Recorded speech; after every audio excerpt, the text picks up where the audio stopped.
Hi everyone, welcome to Studio Sunday. We hope you've had a great week and are ready for the first day of spring on Tuesday. Hot dog. It's about time. Yeah. We've had a quiet week in the studio with Terry getting Strangers in Paradise Volume 4 to the printer. This is the final volume of the new format for Strangers in Paradise. We'll have the hardcover available only through Abstract Studio as well. And we'll be again taking pre-orders in May for that. Okay. The softcover will be in stores and on our website in June, so watch for that. Wonderful. Terry is also working on the Really Complete Paradise 2 Kickstarter. There are 12 days left on this campaign, so get over there if you haven't pledged. You don't want to miss out. Nope. We are dangerously close to the next stretch goal, and so get over there. I think we're about $2,000 away. Yes. From adding 16 pages to the book. Uh-huh. So I'm in all good faith, I've just dove in and started doing the extra pages. You did not. Yeah, I'm not waiting till the last second. What if we get to 149,999? I will simply take the first 16 pages out of the book. Credits, okay. Legal, all that. Just. Okay. Okay, so anyway, we appreciate everybody's support so much. Terry Moore Live, April 26th through the 28th. First-time offerings of original art from the first and last issues of Terry's series. There will be sketches, archival goodies, and Terry will be live on social media during the weekend. God help us all. I feel like a carnival barker at this point. I know. Next. Come on, come on. That's all I have. I'm not talking about anything else. Okay. Sheesh. Well, do you have anything to add? My whole life has been, for the last week, has been all about putting the Complete Paradise 2 together. And so it's been a lot of fun. It's kind of been nostalgic to look at my work over the last years. And 31. Wow. I didn't want to say that out loud. Why? I'm sure we have people who are only 5 years old watching and thinking, aren't you glad they're watching? Yes, I am. So yeah, it's a lot of material to go through, and I'm trying to get all of it into the book. Okay, well, good. It should be a great book. I can't wait to see it. I haven't seen it yet. Oh my gosh, you're gonna love it. Good. It's full of cartoons. I know. What's wrong with a book full of cartoons? Okay, you ready to get on the hot seat? Yes. Okay. I just have one question. I need you guys to send me some questions in. I'm going to have to start reading my grocery list here pretty soon. Having stayed an indie artist for most of your career, how do you think your life would be different if you had gone with one of the big two? Well, I think your career would have been over. I think I'd be looking for work. I would have been the guy who had that run on that book 15 years ago, and now I'm just doing miscellaneous work as I can pick it up. I would be very nervous, yeah, because you can have a great 5-year period, and then what? Well, and when you started, there were no really. Everything was very superhero oriented. True. All the bang pow kind of stuff. True. And you came out with Strangers in Paradise, and it didn't fit into the big two. No. And it didn't fit in with the other indie people, Dark Horse, Fantagraphics. It didn't quite fit any niche. It had its own little thing, and it needed just its own little spot. And self-publishing was the way to go with it, for sure. I don't think it would have lasted anywhere else. But I got to run it its full course by self-publishing, so I'm obviously a big self-publishing fan. And I still think it works. I still think it's a good option. It certainly has been for us. Yes, it has. And here we are to prove it. Okay. Yay, indie. Yeah, go indie. Okay, well, I hope that answered his question. That's it for me. Happy St. Patrick's Day, everyone. What are you drawing today? Well, today, because I've been spending more time on the computer than the drawing board, I'm going back to basics, which is we all need to do it on a regular basis, and just doing the practice lines again and getting my hand in. And then from that, you start doing stream of consciousness sketching. Just draw whatever comes out of your mind. Next thing you know, you have pages full of really fun, creative ideas, and that's where you get ideas for stories and sketches and all that. So this is really useful. It's good for your hands, good for your brain. Join me here and I'll show you how I do it. Okay, I keep posting where I'm doing these finished pencil drawings, and that's not really a true, accurate portrait of what drawing life is like. A lot of drawing life is just doing random scribbles and ideas and just letting free flow of consciousness just happen on the paper and just see what comes out of your hand and your mind. It becomes like a subliminal thing, like, oh, I'm drawing all submarines today. I wonder what that means. Or rugby, you know, I want to kick somebody's butt. Let's draw rugby pictures. So yeah, it's fun. It's good for the hand-eye coordination, and it's good for the mind, I guess.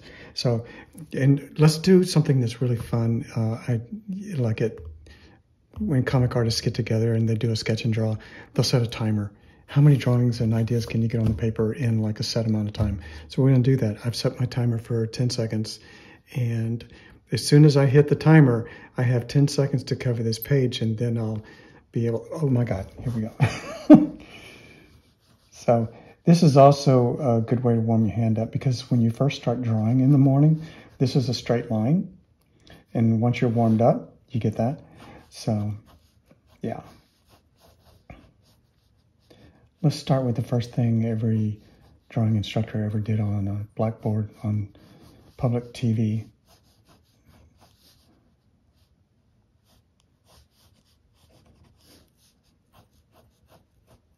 If I put a briefcase in this guy's hand and a bowler hat, it's John Cleese and Monty Python.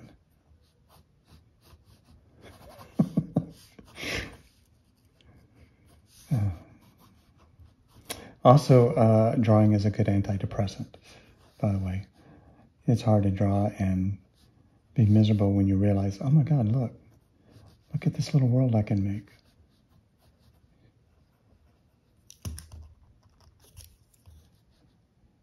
I voted. We're going to see a bunch of that soon. Okay, my little cartoon character is not impressing. But look, this is where you get your superhero stuff.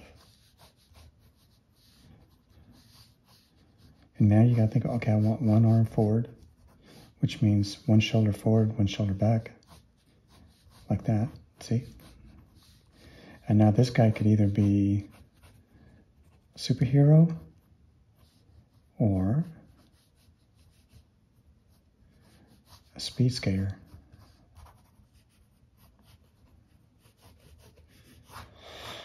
Like that.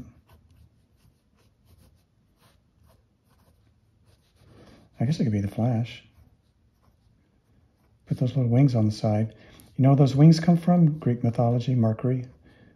Like he had some sort of hat, and that's why the original guy had a hat, that chrome hat, with the wings on it. And then Flash just had the little red costume that popped right out of the ring on his finger, but they didn't tell you the truth that the ring was huge on his hand, and everybody knew he was the Flash. It was that big.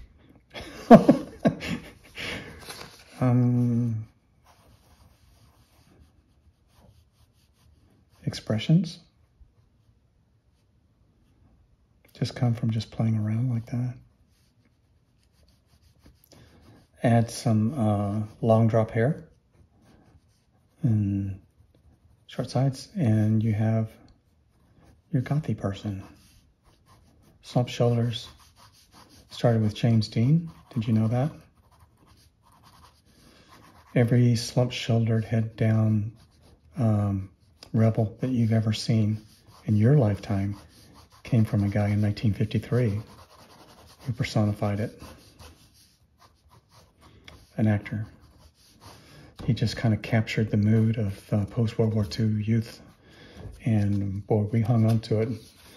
It turned into rock and roll and everything else. I'm not going to tell you his name. You need to know. You need to find out. He didn't have that hair, of course, because it was 1953.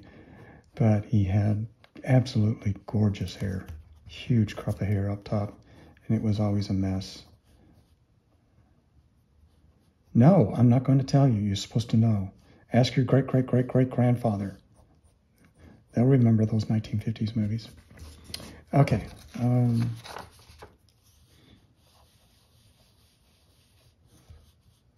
One thing that has always impressed me was the Batman design.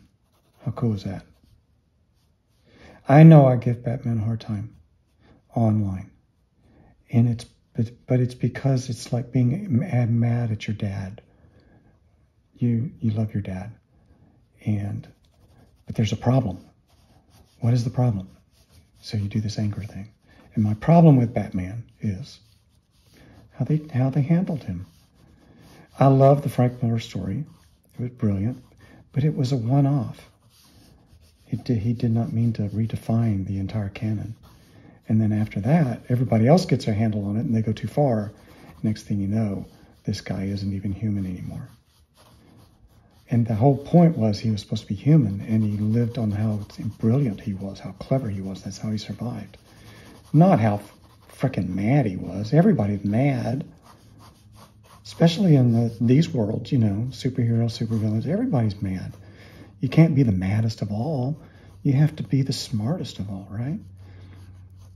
Oh, but you're dealing with a smart guy who weighs 235 pounds, solid muscle. So come on. Anyway, that was my thing with that.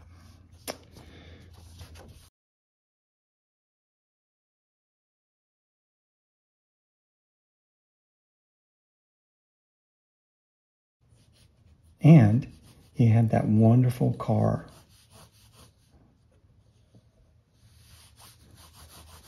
I mean, what guy doesn't want to drive that car right there? With the bat wing on it. Like that, yeah. Yeah, you go, man. This is actually the 2025 Corvette. Yeah. Okay, I gotta fill this page. How much time do I have? I can't tell. I think I have 4 minutes. Okay.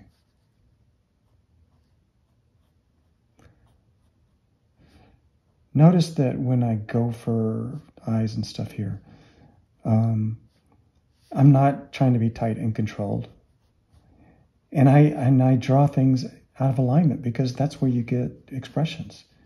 Out of alignment is where you get all these expressions. It's like Penny on Big Bang Theory. Her face is out of alignment, actually. And it just looks like a constant, cool, smirky expression. It's adorable. So, yeah. If you're trying to do the drawing class with everything symmetrical, like a Roman statue,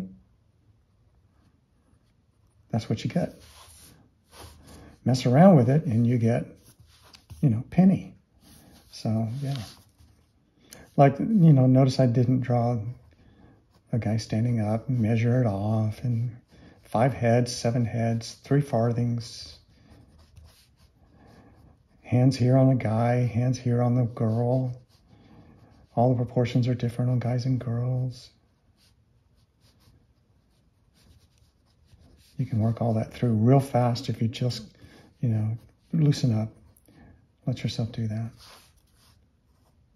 One of the reasons why I need to draw, guys, is because honestly, I've been on the computer all week, and by doing the mouse and all that, I haven't been exercising my hand in the drawing mode. It takes different muscles to draw than it does to do that. And I get stiff, especially at my age, I get stiff. And so this is my, it feels like my straight lines are like that. And see that little heartbeat?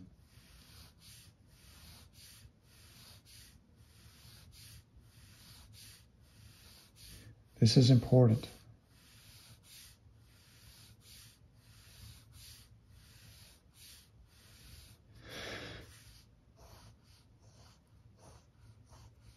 This is all about the forefinger.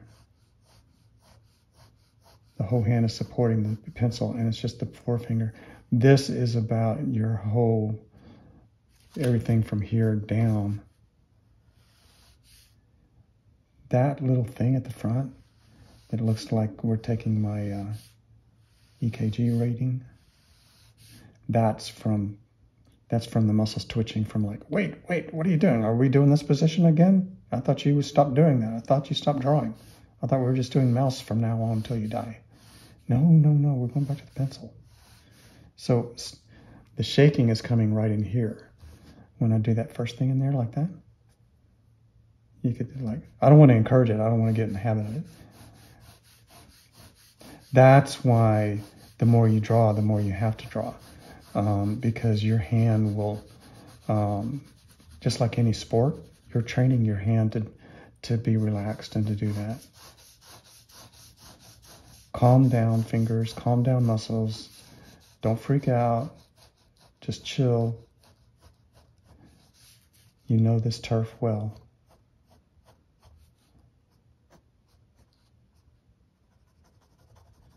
Every little thing you can do helps you get back in the zone. See that? That's that thumb muscle twitching from the...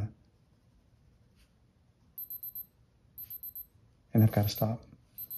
If I want to draw a circle, I'll have to use my whole hand right now until I can get my... See? That comes back. You have to do this, guys. You have to keep your hand going. This is like, you can be a pro, but you still have to practice. You still have to get out there and hit a bucket of balls or whatever it is, whatever analogy you want to do. This is me on the tennis court hitting 3 buckets of balls. And I have seen artists fill up an entire page with zeros of all different sizes. Just cram it all together. And that's the only way to get your hand to relax again and get back. So, okay, it's all silliness. But by doing these silly things like that, I've been able to come up with these other silly pages. And I sometimes I'll get these fantastic ideas where something just happens on the page. And I think, now there's a sketch. I need to do that as a full sketch just by itself. And that's how I end up with some of the sketches that I get. Just by doing these random drawings, filling a page just full of serendipity and stream of consciousness. And it's also very good for the artist hand. If you're not drawing enough, it will help. If you're drawing a lot, it will help loosen up your hand. So either side of the spectrum, you still need to do these scratch pages, these practice pages. Make it a part of your regular routine. Because not only is it good for the physical part of the drawing, to loosen up your hand and relax your muscles and get them to, when you're doing sports, they'll start talking to you when you get into what can make me a better baseball batter? They start getting into twitch muscle response. That's very applicable to drawing and the artist. Your hand gets into the same physical training to do what you want it to do. And then you get into twitch response as well. And twitch response can be to your advantage. This is how I get the little perks in my drawing. Or it can be to your disadvantage, like if you lay off for 2 weeks, go to the beach, then you come back and your hand is stiff, or you've got a twitch in one of your fingers that's affecting your line work. Well, working it out through the practice pages is a great way to work through that. You don't need physical therapy. You just need to practice, do the practice page work. So, picture any sport. There's no way you would show up at the next game without having practiced. It's that simple. All right, guys. I hope this helped. I hope you enjoyed it. And I'm gonna go finish that Kickstarter book. I'm so excited. This thing's a big mama. So, and just like all mamas, I love it. So, all right, guys. See you next week.